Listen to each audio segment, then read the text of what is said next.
안녕하세요. 법이 보이는 법보영TV 박보영 변호사입니다. 오늘은 성매매, 그중 성매매가 어떻게 적발되는지와 성매수자의 처벌에 대해서 알아보려고 합니다.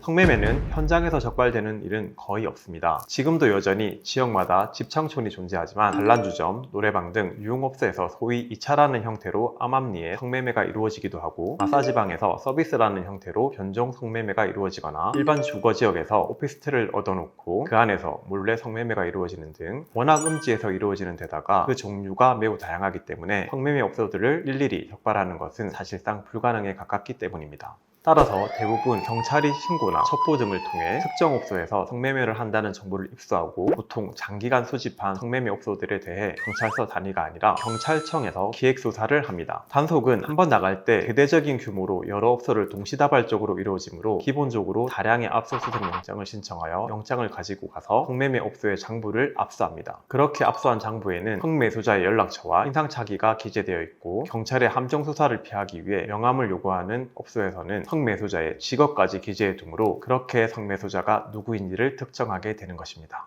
이렇게 적발되었을 경우 성매수자가 혐의를 부인하는 것은 사실상 매우 어렵습니다. 다만 그렇다고 무조건 인정하는 것도 능사는 아닙니다. 대놓고 성매매를 하는 곳이라면 선처를 구하는 것이 현명하겠지만, 변칙적인 성매매 업소의 경우 손님이 업소를 방문한 것이 사실이라 하더라도 실제 성매매가 이루어졌는지를 수사기관에서 입증하는 것이 어려울 수 있기 때문입니다. 대부분 성매매를 하더라도 성매매 대상이 성인이라면 한두 번 정도는 기소유예 처분으로 끝나는 경우가 많습니다. 하지만 만 16세 미만의 미성년자를 상대로 한 성매매는 금전을 지급하고 성매매를 하기로 합의했다고 하더라도 성매매가 아니라 강간에 해당하여 초범이라도 실형을 선고받을 수 있다는 점을 유념하시기 바랍니다. 미성년자 의제 강간의 대상은 원래 만 13세 미만자였으나 N번방 사태로 인해 2020년 5월 19일 만 16세로 상향 개정되었습니다. 의제 강간의 경우 양형위원회에서 권고하는 기본 양형 기준이 징역 2년 6월에서 5년으로 처벌 수위가 매우 높습니다. 만 16세 이상 19세 미만의 미성년자라도 아청법이 적용되므로 양형 기준이 징역 10월에서 2년 6개월로 높은 편입니다. 또한 성인에 대해서는 성매매 미수는 처벌하지 않지만 미성년자라면 미수범도 처벌하여 이때의 미수는 단순 유인 내지 권유만으로도 성립됩니다. 이 경우 불기소 처벌을 받는 것은 매우 어렵습니다. 대부분 초범이라도 벌금형 이상이 나오는 경우가 많습니다. 지금까지 성매수자의 처벌 기준에 대해서 살펴보았습니다. 다음 시간에는 성매매 혐의로 조사를 받았을 때 피의자에게 발생할 수 있는 우편물 송달과 같은 현실적인 문제와 그 해결 방안에 대해서 살펴보도록 하겠습니다.